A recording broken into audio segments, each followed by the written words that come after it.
C'est la boisson la plus consommée après l'eau aujourd'hui par bon nombre de personnes dans le monde entier. Le café, cette boisson infusée préparée à partir de graines de café torréfiées qui d'ailleurs proviennent des baies de plantes de café.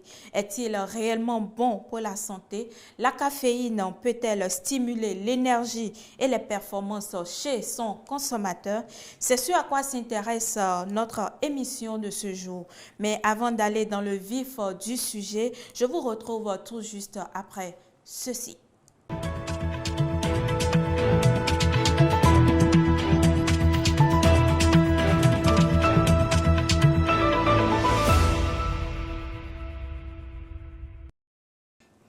Le café, un ami ou un ennemi pour la santé humaine. Pour débattre du sujet, j'ai avec moi sur ce plateau Madame Pamela Agli. Elle est nutritionniste et le docteur Lionel Yetognon. Il est le médecin chef du Centre de santé sociale de l'Assemblée nationale. Chers invités, bonsoir. Bonsoir, madame. Merci d'avoir accepté notre invitation. C'est un plaisir. C'est un plaisir pour nous. Ma toute première question est adressée à notre nutritionniste présente sur ce plateau, le café. Il est souvent présenté comme étant mauvais pour la santé. Est-ce vraiment le cas? Par rapport au café, les avis sont vraiment mitigés. Il y a de ceux-là qui pensent que ce n'est que mauvais. Il y a de ceux-là qui trouvent quand même des avantages. On dit qu'il est riche en antioxydants. Du point de vue nutritionnel, c'est vrai qu'il a quand même une bonne proportion de potassium.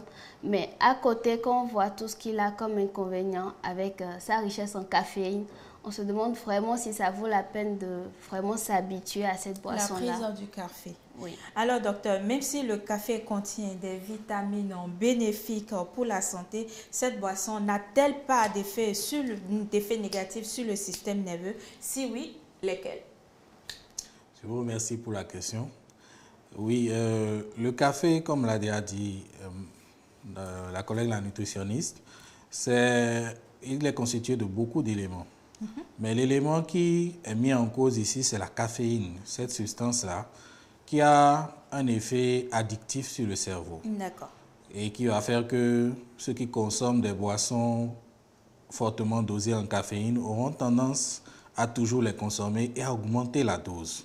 D'accord. Parce que, bon, je ne vais pas trop rentrer dans les détails, mais c'est que la caféine va agir au niveau du cerveau, au niveau des récepteurs d'un neurotransmetteur particulier qu'on appelle la dopamine. Donc, il va empêcher ce neurotransmetteur de faire son travail et à sa place, lui maintenant va se fixer maintenant et entraîner cet effet d'addiction-là. Mais il n'y a pas que l'effet d'addiction, il y a aussi l'agitation. Quand on consomme de trop fortes doses de café, on est agité, on a des tremblements qui sont liés à la contraction musculaire. Il y a l'irritation aussi qui peut être là, et même une agressivité aussi parfois. Ça, c'est les effets qu'on peut décrire sur le système nerveux, ça. D'accord. Le café est souvent associé à des problèmes de sommeil.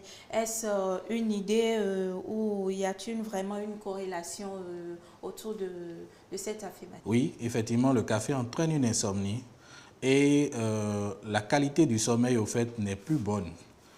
Ce que le café fait, c'est au fait, le sommeil est constitué de plusieurs phases. Oui. Vous avez un sommeil léger au départ. Vous avez un sommeil, une phase 2 qui suit. Mais après la phase 2, vous avez la phase, on parle du sommeil paradoxal. En fait, c'est durant ce sommeil-là que souvent les rêves s'effectuent et que notre organisme tend à corriger un peu les mécanismes défaillants dans notre corps. Donc, le café, ce qu'il fait, il augmente les phases de sommeil léger, mais le sommeil profond, vous ne le faites plus. Donc, vous avez une qualité de sommeil très mauvaise et qui conduit à des insomnies. Vous ne dormez plus bien. Si possible, même, il ne dort même plus du tout. Donc, c'est ça, en fait, c'est comme ça qu'on peut expliquer l'effet du café sur le sommeil. Alors, Pamela Agli, y a-t-il une quantité de café à ne pas dépasser pour éviter l'effet négatif sur la santé? Bon, il est vrai que ceux qui en consomment ont trouvé un moyen de nous trouver une limite. Mais la question qu'il faut se poser, c'est est-ce que c'est vraiment indispensable pour moi de prendre du café?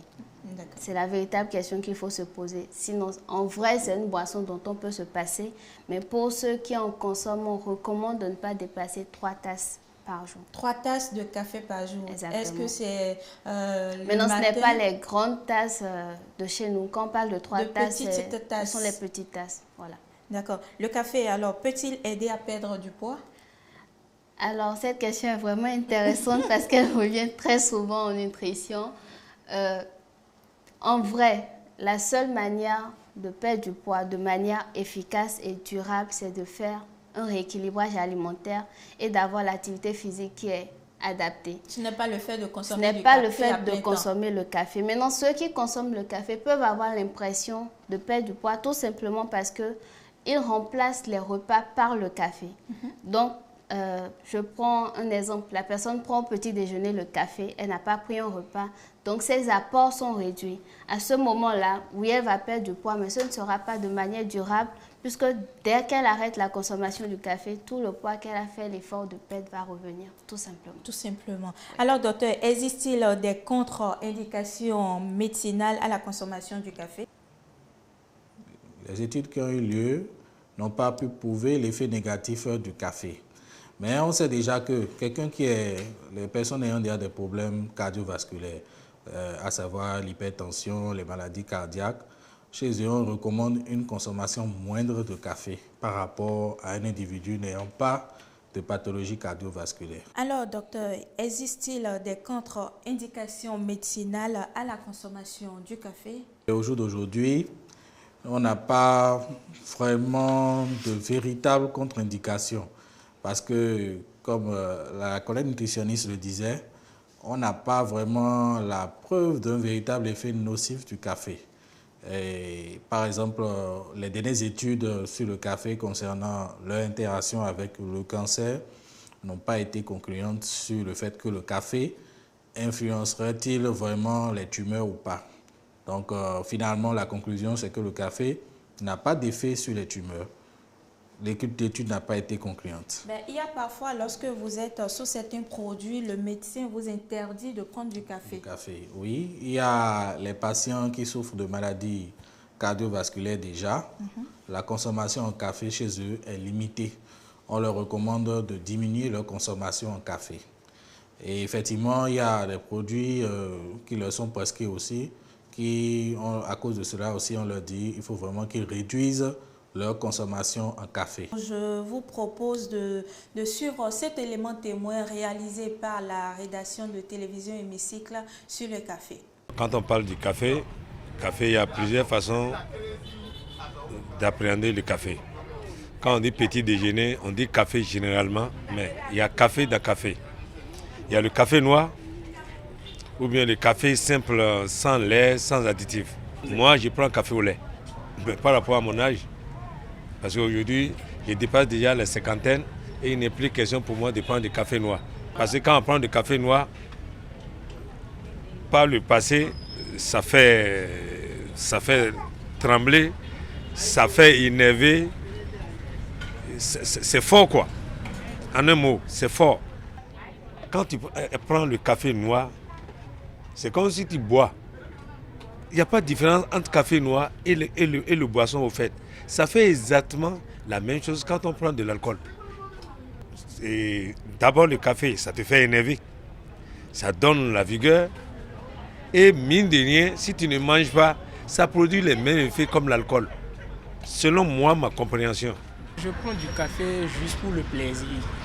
Je n'aime pas prendre du thé puisque je n'aime pas les trucs sucrés, mais à des moments donnés, je me rends ici, c'est ma zone sud, donc je viens ici chaque matin prendre du café. Déjà, un petit café avec un morceau de sucre, ça me va déjà. Donc en prenant du café, je me sens en forme, être à l'aise et ça me permet de me retrouver mieux en bonne santé dans la journée. Ceux qui aiment le café, qui prennent du café trop là, ça ne les amène pas à trouver du sommeil, donc ça les empêche des fois. En tout cas, ils ont les maux de tête parfois, il y a d'autres qui ne se sentent pas du tout à l'aise. Et ça me rappelle quand j'étais petit, J'ai exagéré un jour, je voulais prendre du café et j'ai mis du café en quantité dans la tasse avec de l'eau froide, vous voyez. Donc quand j'ai pris du café le jour, j'ai du mal, vraiment, je ne vais pas vous mentir. J'ai les maux de tête d'abord, je ne trouvais pas de sommeil le jour, ce qui a fait que je ne me sentais pas du tout à l'aise le jour. Mais j'ai été obligé d'aller aux soins pour me retrouver. Celui qui a envie de travailler, il ne veut pas qu'il va dormir, il va prendre café. S'il a pris café là, il va faire son travail comme il veut. Il ne veut pas être sommeil. Ça donne la force, tu ne veux pas dormir. Voilà. Je consomme un peu régulièrement le café tous les matins. Je prends du café pour me sentir un peu à l'aise en matinée. Genre pour avoir un peu de tonus de 8h jusqu'à l'après-midi où on prend le déjeuner. Je prends une petite dose de café. Si le café est en sachet, je prends un sachet. Si ce n'est pas en sachet, je prends 2 cuillerées pour ne pas excéder, parce que l'excès en café nuit à la santé. L'excès en café nuit à la santé. Docteur, ben, Pamela Agli, alors le café contient-il des nutriments intéressants pour la santé? Alors, de manière générale, le seul nutriment qui est en quantité importante dans le café, c'est le potassium. Mais vraiment, pas une quantité aussi importante pour qu'on fasse du café un aliment de choix en matière de recommandation pour les aliments riches en potassium. Donc, quelle est la différence entre le café au lait et le café noir? Le café au lait, c'est juste le café auquel on a ajouté du lait. Du Donc lait c'est et généralement, du sucre. voilà, c'est juste un peu plus sucré que le café noir qui, au contraire, lui, il est amer. Il est amer. Alors, docteur, le café peut-il avoir des effets bénéfiques sur la santé?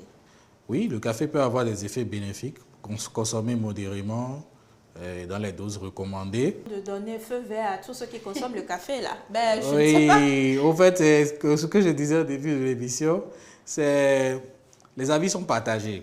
Et comme les études le montrent, il n'y a pas vraiment une étude qui dit, tantôt d'autres vont dire oui, prenez, d'autres vont dire non, ne prenez pas beaucoup de café.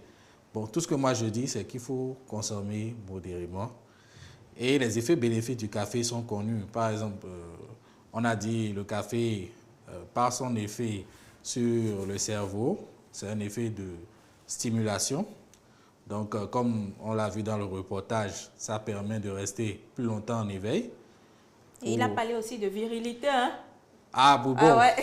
Pour la virilité, là, je ne sais pas si c'est vraiment prouvé, mais je sais que oui, ça peut donner un peu, ça peut donner comme si vous avez un peu de force encore à nouveau. Oui, le café peut le faire par les mécanismes physiologiques. Et ça allonge le temps de vigilance.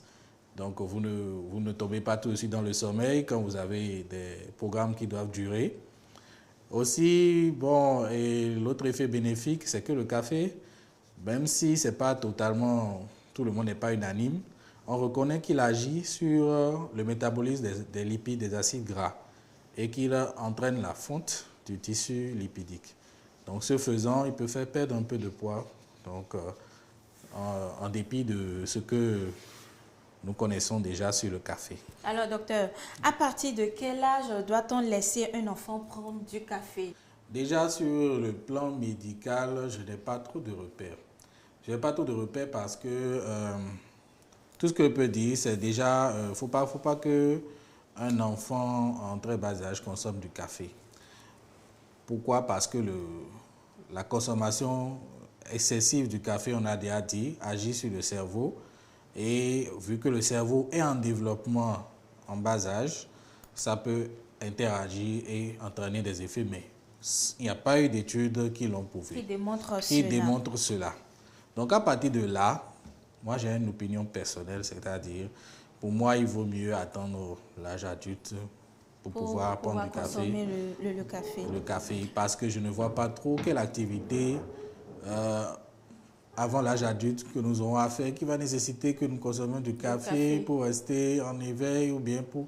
Si le but, bien sûr, c'est de bénéficier des effets Du café sur la santé, moi je dis c'est pas la peine. C'est pas la peine de laisser un enfant prendre du prendre café. du café déjà et avoir une alimentation déjà bouleversée déjà à ce niveau.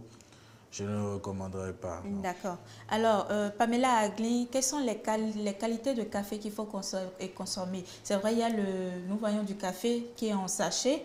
Il y en a qui sont en boîte. Lequel est vraiment conseillé? Alors là, je risque de vous décevoir. Il ne faut pas me décevoir. Parce que je ne saurais recommander un café à consommer, puisque, parlant d'avis personnel, pour moi, on peut vraiment s'en passer. D'accord. Alors, docteur, le café, la consommation du café, n'augmenterait-il pas le PSA, c'est-à-dire la prostate chez l'homme? Il n'y a pas, comme je vous l'ai dit, il n'y a pas vraiment d'études concluantes sur ce point de vue-là. Donc, je dirais médicalement, on n'a pas la preuve que ça augmente le taux de PSA chez l'homme. Donc, ces hommes qui souffrent de la prostate et qui consomment le café, il n'y a strictement rien à voir avec la prise de café. C'est ce qu'il faut en déduire?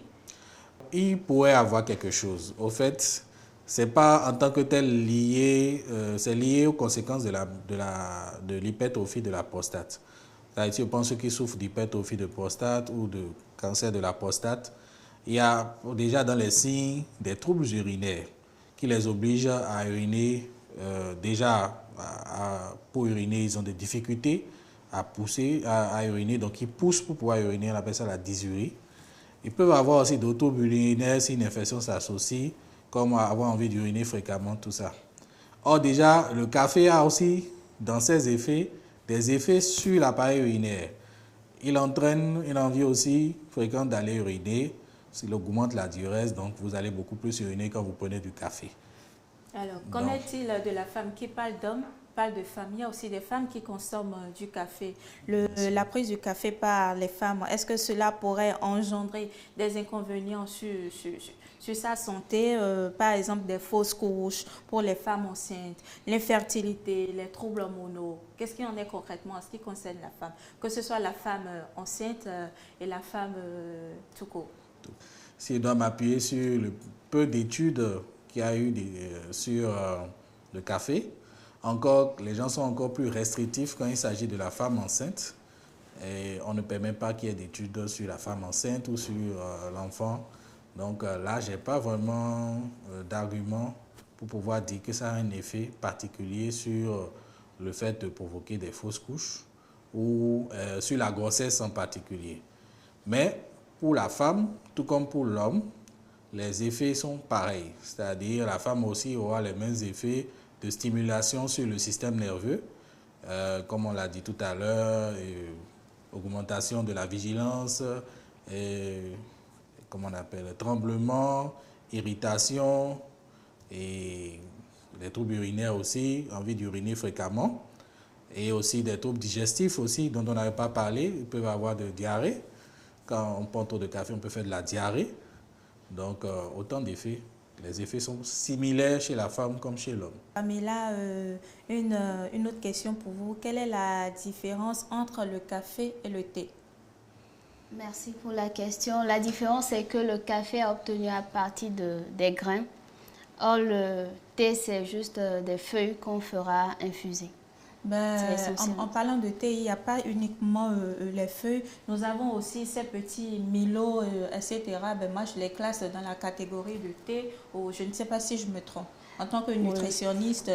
Là, c'est vraiment un abus de langage que de dire que Milo est... Alors, le Milo est classé dans quelle catégorie?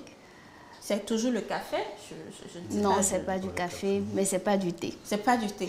Alors, d'accord. Avec la complicité de la régie, nous allons passer à la dernière phase de cette émission.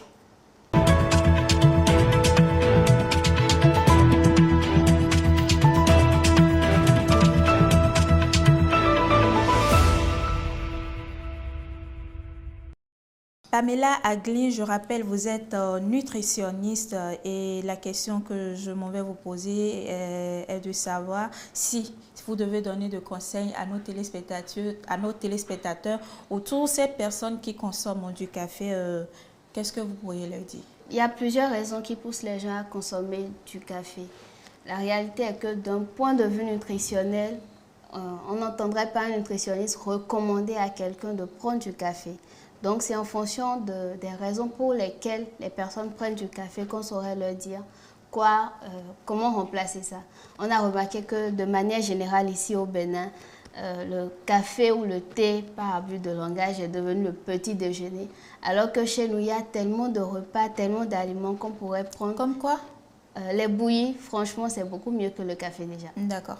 Donc, qui ont une meilleure valeur nutritionnelle et qui vraiment font plus du bien à l'organisme que le café qu'on prend. Alors, ceux qui, pour des raisons de santé, vous avez parlé tout à l'heure de bouillie. Je vous pose la question, est-ce que ce qu'ils appellent généralement le quaker ou quoi, c'est également une bouillie? Oui, l'avoine. Et il y a également comment dire, les cérélacs, etc. Les trucs comme ça. C'est conseillé. Est-ce qu'il faut prendre tout? Est-ce qu'on peut prendre tout ça à la place du café? C'est ce qu'il faut en déduire? Bon, quand je parlais de bouillie, vraiment, j'allais dans nos basiques. Parce que je suppose que le fait de chauffer de l'eau, de mettre du cérélac dedans, c'est déjà comme une bouillie. Déjà, à l'enfant, moi, mais malgré mon âge, moi, je continue de prendre du cérélac. Hein. Et on est même tenté de prendre ça sans de l'eau chaude. Est-ce qu'il faut en déduire que c'est mieux que le café? Alors déjà, quand je parlais de bouillie, j'allais vraiment sur nos basiques, sur nos traditionnels, la bouillie de maïs, la bouillie de sorgho, qui ont vraiment beaucoup d'avantages sur le plan nutritionnel. Je ne recommanderais pas forcément le cérélac, par exemple, alors qu'à côté, il y a la possibilité de prendre la bouillie de maïs ou de la bouillie de sorgho. Pourquoi pas le cérélac? Déjà parce que nous avons des enfants qui consomment régulièrement du cérélac le matin. Parfois même quand la maman n'est pas là et on donne la bouillie à l'enfant. L'enfant refuse et tu apportes le petit bocal de cérélac, mais il en raffole. En fait, si l'enfant a refusé ça, il faut aller voir comment la maman a commencé à donner la bouillie. Ça prend. Tout ce qu'on a appris à l'enfant dès le bas âge, c'est très facile qu'il conduise ces habitudes-là jusqu'à l'âge adulte. Mais si on n'a pas appris à l'enfant comme il se doit, si le passage de lait maternel exclusif aux aliments n'a pas été bien conduit, c'est normal que l'enfant refuse la bouillie. Donc, tout dépend en fait de la manière dont on lui a présenté ça déjà dès qu'il est enfant. Nous allons y revenir parce que ça, c'est tout un autre sujet. Docteur, je me tourne vers vous. Quels conseils avez-vous à donner à nos téléspectateurs en guise de conclusion? Déjà, je vous remercie pour nous avoir invités sur ce plateau, pour nous entretenir, pour qu'on puisse vous éclairer l'opinion sur le thème du café. Donc, ce que je peux dire, dans un premier temps, je ne suis pas contre l'utilisation du café. On peut utiliser le café, mais il faudrait que ça soit modéré. Tout comme l'a dit la nutritionniste, ne pas dépasser 3 tasses de café par jour, c'est déjà bon.